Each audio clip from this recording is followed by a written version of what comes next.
A paz do Senhor Jesus, meus amados irmãos em Cristo. Amém.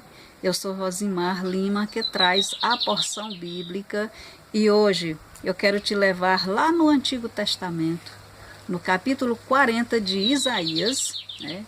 O profeta Isaías, escrevendo aqui no capítulo 40, aqui tem 31 versículos, nós vamos estar fazendo só um resumo, e o primeiro versículo que eu quero estar lendo aqui é o 18, que diz assim: a quem, pois, fareis semelhante a Deus, ou com que o comparareis?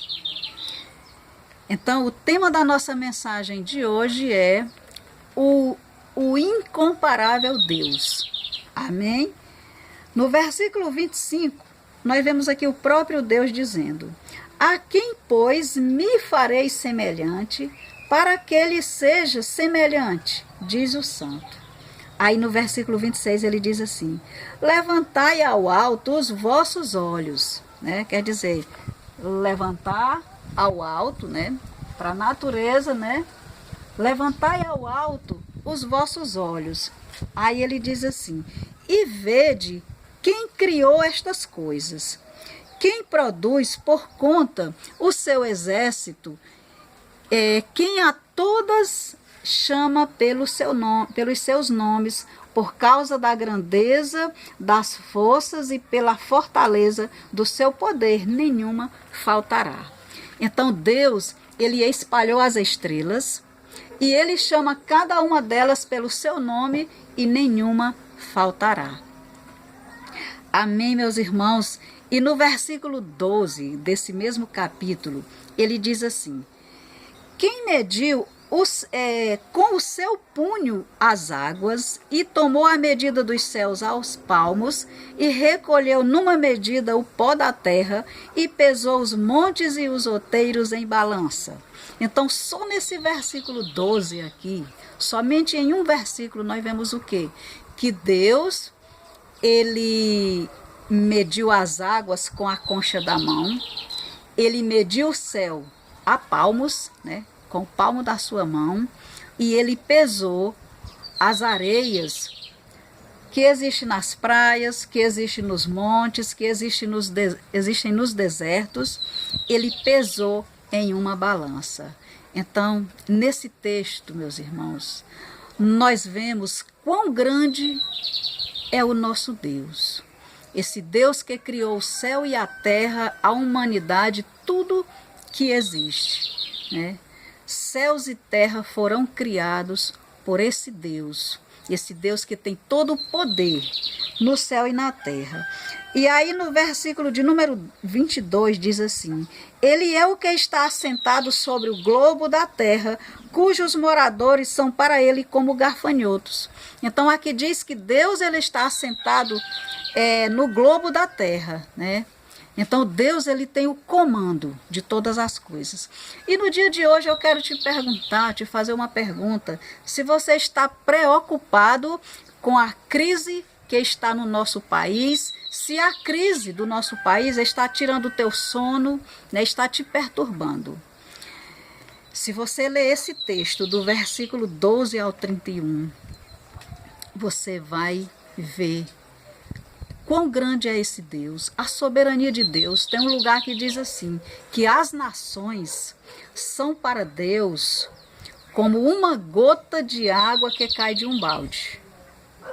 Então, o que é uma nação para Deus, né? Se aqui diz que as nações são para Deus como uma gota de água que cai de um balde. Então, eu quero te dizer no dia de hoje que nada passa despercebido aos olhos de Deus, nada pega Deus de surpresa. Então Deus, ele tem o comando de todas as coisas e tem o comando das nossas vidas. Então descansa no Senhor.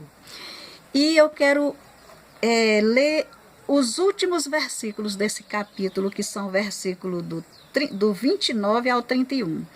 No versículo 29, ele diz: dá esforço ao cansado e multiplica as forças ao que não tem nenhum vigor. Os jovens se cansarão e se fatigarão, e os mancebos certamente cairão. Mas os que esperam no Senhor renovarão as suas forças, subirão com asas como águia, correrão e não se cansarão, e caminharão e não se fatigarão. Amém? Então, esse Deus, que tem todo o poder no céu e na terra, ele multiplica as forças daqueles que estão cansados, daqueles que não têm nenhum vigor. E nós sabemos que ele tá falando aqui não é do cansado fisicamente, mas é do cansaço espiritual. Porque aqui no versículo 30 ele diz: os jovens se cansarão e se fatigarão, e os mancebos certamente cairão. Né? Aí ele conclui aqui, né? Ele termina aqui no versículo 31, dizendo: mas os que esperam no Senhor, né? E que Senhor? Esse Senhor que mediu as águas com a concha da mão, que mediu o céu com a palma da mão, que chama todas as estrelas pelo seu nome e que nenhuma falta quando ele chama, né? Esse Deus que está assentado no globo terrestre, né? Então, é esse Deus que tem todo o poder no céu e na terra. É esse Deus que multiplica as tuas forças. Amém, meus irmãos. Glória a Deus. Louvado e santo é o nome do nosso Senhor. Amém, meus irmãos. Então, mas os que esperam no Senhor renovarão as suas forças, subirão como águia, né? Os estudiosos dizem que a águia, quando ela chega em uma certa idade, ela troca as penas, as unhas, o bico, né? Ela fica passando o bico em uma pedra até que sangra, né? Mas ela é renovada, é doloroso aquele processo para ela ser renovada, mas ela é renovada. E aí a palavra de Deus faz essa comparação daqueles que esperam em Deus com a águia. E aí ele diz que subirão, aqueles que esperam no Senhor subirão com asas como águia, correrão e não se cansarão, e caminharão e não se fatigarão. Né? Ele inverte os verbos, né? Ele diz em uma ordem decrescente. Né? Ele não diz caminharão e não se fatigarão, correrão e não se cansarão, e subirão como águia, não. Ele diz o contrário, né? Ele inverte. Subirão como águia, correrão e não se cansarão, e caminharão e não se cansarão. Por quê? Porque nós iremos subir algumas vezes, nós iremos correr algumas vezes, mas o que vai nos fazer cansar é a caminhada do dia a dia, né? Você vai para o trabalho, volta para casa, vai para o colégio, volta para casa. Os problemas que você tem que enfrentar no dia a dia, é aquela caminhada do dia a dia que pode te fazer cansar, que pode te fazer perder o vigor. Mas no dia de hoje, a palavra do Senhor, que vem ao meu e ao teu coração, diz que Ele multiplica as nossas forças. Então, quando nós esperamos nele, as nossas forças serão renovadas. Amém, meus irmãos. Fique com esta palavra no dia de hoje. Compartilhe esse vídeo e fique na doce paz do Espírito Santo de Deus. Amém.